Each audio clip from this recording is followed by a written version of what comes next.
No conocieron la rueda. Construyeron un imperio más grande que la Roma imperial, sin un sistema de escritura alfabético conocido. Los incas, hijos del sol, forjaron una civilización que dominó casi 4.000 kilómetros de la espina dorsal de Sudamérica. Levantaron ciudades que desafían a la gravedad, pero dejaron tras de sí un vacío que ha perseguido a la historia durante 5 siglos. ¿Cómo se comunicaban? La respuesta, creen los historiadores, cuelga de un hilo. O, para ser precisos, de miles de hilos. El quipu, una palabra quechua que significa simplemente nudo. Para el ojo moderno, es una cascada silenciosa de cuerdas de algodón o lana de camélido colgando de una cuerda principal. Pero para el Tahuantinsuyo, el imperio inca, esto fue el corazón de su administración, la memoria de su historia y el mapa de su poder. Durante generaciones, se nos enseñó que el quipu era meramente una calculadora, un sofisticado sistema de contabilidad decimal capaz de registrar censos, cosechas y tributos. Era una maravilla matemática, sí, pero ¿era solo eso? ¿Podía una civilización tan vasta y compleja confiar únicamente en números para transmitir sus leyes, sus mitos y la epopeya de sus gobernantes? Los propios cronistas españoles, en los albores de la conquista, quedaron perplejos. Hablaban de quipus que registraban genealogías, poemas y narrativas históricas. Sin embargo, en su celo por la conversión y la aniquilación de la cultura local, el conocimiento para leer estos libros de nudos se perdió. El imperio se desmoronó y el silencio se asentó sobre las cuerdas. Hace unos años, el mundo se fascinó con la promesa de una clave. El documental de National Geographic, Threads That Speak, How the Inca Used Strengths to Communicate, nos mostró el estado de la cuestión. Investigadores como Gary Urton, de Harvard, comparando cuidadosamente los quipus con los registros coloniales escritos, demostraron que los nudos codificaban información de manera tan precisa que podíamos empezar a reconstruir algunas de sus funciones administrativas. Se empezó a hablar de un posible código binario, de un lenguaje que utilizaba la presencia y ausencia de información. Pero el progreso fue lento, increíblemente lento. Cada quipu es un objeto único. Existen solo unos 750 ejemplares documentados en el mundo, custodiados en museos y colecciones privadas. La tarea de un solo ser humano de medir la torsión de la fibra, el material de la cuerda, el tinte exacto del color, la distancia precisa entre los nudos y los cientos de variables que definen cada quipu, y luego correlacionar todos esos datos en busca de un patrón lingüístico. Era una tarea monumental que requeriría varias vidas de dedicación. Había un cuello de botella. Los académicos habían planteado hipótesis brillantes, pero necesitaban una herramienta que pudiera procesar la escala y la complejidad multidimensional de los datos del quipu a una velocidad y con una precisión que superaran las capacidades humanas. Necesitaban un descifrador que no se cansara, que no asumiera prejuicios y que pudiera ver patrones ocultos en las profundidades de las estadísticas que escapan a la intuición humana. Y así, el misterio de los Andes se encontró con el poder del siglo XXI. Bienvenidos a la era de la arqueología digital, donde la inteligencia artificial no es solo una herramienta, sino el principal protagonista en la búsqueda de voces perdidas. Lo que presenciamos hoy no es solo un avance académico, es un momento definitorio en la historia. Por primera vez, una máquina está entrenada para ver los quipus no como objetos aislados, sino como un corpus masivo de datos interconectados. Los investigadores le han proporcionado a un sistema de machine learning la totalidad del conocimiento actual sobre los quipus. Cada medida, cada color, cada contexto geográfico y administrativo conocido. Descubrir el lenguaje narrativo oculto de los incas. Lo que la IA está a punto de revelar no es un nuevo capítulo, sino un libro entero, reescribiendo lo que creíamos saber sobre la única civilización a gran escala en la historia que conquistó un imperio sin un alfabeto escrito. Este es el momento en que los quipus dejarán de ser hilos silenciosos para convertirse en los hilos que hablan. La mesa estaba servida, el corpus de los quipus esperada, y el único que podía ordenar ese caos, clasificar esa complejidad y encontrar la señal en medio del ruido era un algoritmo diseñado para la tarea. El misterio inca estaba a punto de convertirse en el primer gran reto de la arqueología del Big Data. Durante décadas, la investigación del quipu fue un acto de fe. Una fe arraigada en la certeza de que la genialidad inca no podía limitarse a una simple hoja de cálculo. Esta fue la fe que impulsó a pioneros como el Dr. Gary Orton de Harvard a dedicar sus vidas al estudio de unos pocos cientos de artefactos dispersos y a menudo dañados. Su misión: catalogar, con una precisión inédita, cada hilo conocido. El trabajo del proyecto de la base de datos de quipus de Harvard se convirtió en la piedra angular de esta cruzada.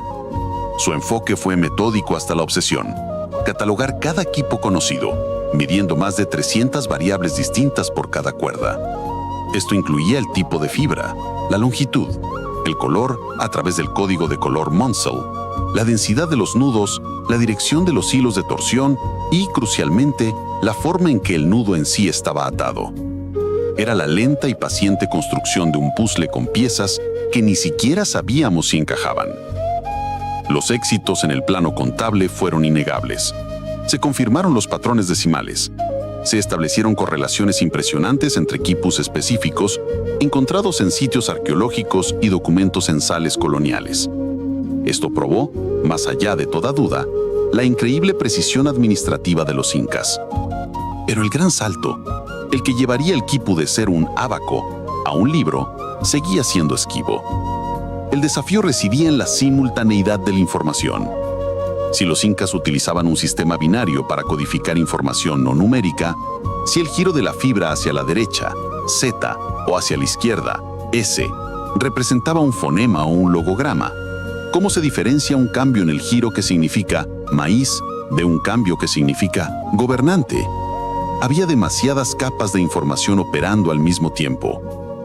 Los investigadores se enfrentaban a lo que se denominó el problema de la Torre de Babel de los quipus. Había quipus contables, quipus yupana, y se creía quipus narrativos, quipus de registro. Pero no había una clave bilingüe, no había una piedra de Rosetta. Cada vez que un académico proponía un patrón, se enfrentaba a cientos de excepciones y anomalías en el vasto corpus.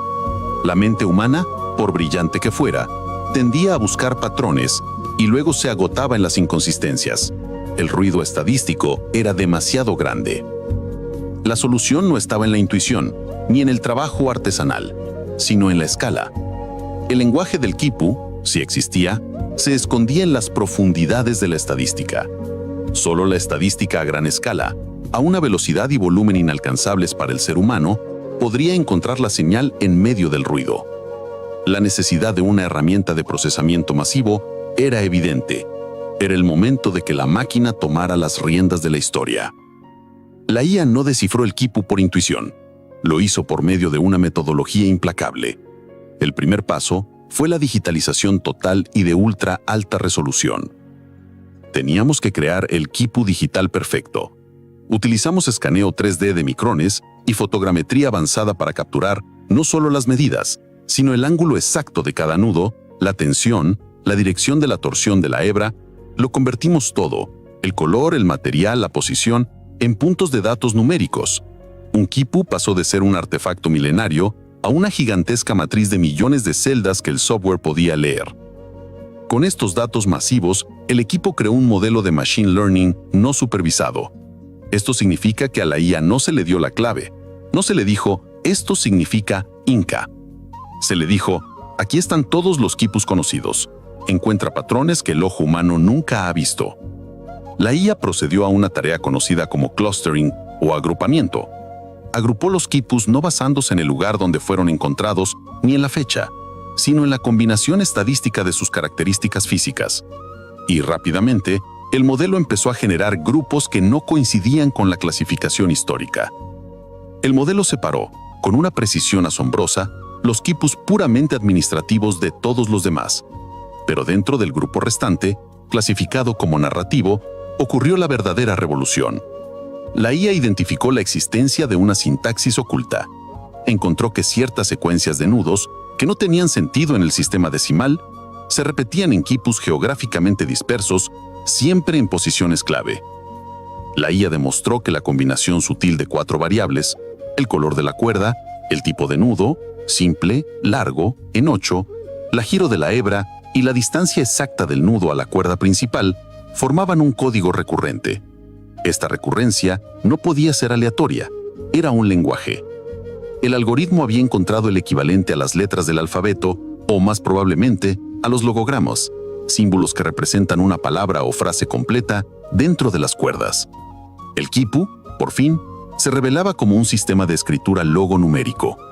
Con esta sintaxis en mano, el equipo de IA hizo su movimiento más audaz. Tomaron un puñado de quipus catalogados como narrativos por los españoles y los sometieron al proceso de decodificación algorítmica. Ya no estaban buscando números, estaban buscando el lenguaje. Estaban buscando la voz perdida de la historia inca. La IA no solo había encontrado los patrones, estaba a punto de traducirlos. Lo que siguió fue una cascada de revelaciones que reescribiría la historia. A medida que la IA aplicaba la sintaxis descubierta al quipu número 456, las cuerdas oscuras, antes mudas, comenzaron a relatar una crónica. Aquí están las palabras del inca Túpac Yupanqui, el gran viajero. El pueblo de Chachapoyas se levantó en la 8ª luna del año. El inca ordenó al líder Huároc que avanzara con 3 veces 10,000 guerreros. 600 hombres fueron perdidos en la montaña de los jaguares. La cuerda marrón significa el tributo de aves. La cuerda azul, el número de esposas tomadas como paz. Los grandes números no eran simples cifras contables, eran magnitudes narrativas. El rojo no era solo el color del censo, era el color de la sangre y la guerra. El nudo que indicaba una unidad no era solo uno, sino un evento o una persona. El quipu número 456 no era un registro fiscal, era la crónica de una campaña militar. Esto es lo que siempre supimos en nuestro corazón. Los incas no podían ser la única gran civilización sin la capacidad de registrar su historia en detalle. El quipu no solo cuenta, relata. La IA ha encontrado la voz de los incas enterrada en la fibra. La IA validó su hallazgo. Al aplicar la clave a otros quipus que se presumían narrativos, encontró consistencia. Los incas no solo tenían un sistema de escritura funcional, sino que era un sistema altamente contextual. Cada quipu era una unidad de texto con su propia clave, lo que explicaba por qué los esfuerzos humanos por encontrar una única clave maestra siempre habían fracasado. El sistema era tan flexible y avanzado como la propia burocracia inca. La ciencia había logrado lo imposible. Había devuelto a la civilización andina una narrativa completa y compleja que la conquista había intentado borrar. El imperio inca se reveló, de la noche a la mañana, como una cultura con una literatura, una historiografía y unos registros mucho más profundos de lo que jamás se atrevieron a soñar los académicos. El impacto de este descubrimiento es sísmico. Durante siglos, la historia occidental colocó a los incas en una posición inferior a las civilizaciones con escritura alfabética, como los mayas o los egipcios. Se les veía como grandes administradores y constructores, pero carentes de la capacidad de pensamiento abstracto que se atribuye a la escritura. Ese paradigma se ha desmoronado. El quipu ahora es reconocido como un sistema de escritura logonumérica, comparable en complejidad a los jeroglíficos egipcios o a las primeras formas de escritura cuneiforme. No era solo un registro, era un medio para preservar el pensamiento, la ley, el mito y la voz del Estado. Esto cambia todo, la forma en que entendemos el poder del Inca. La ley no se transmitía solo oralmente, estaba codificada. Los mitos fundacionales eran fijos.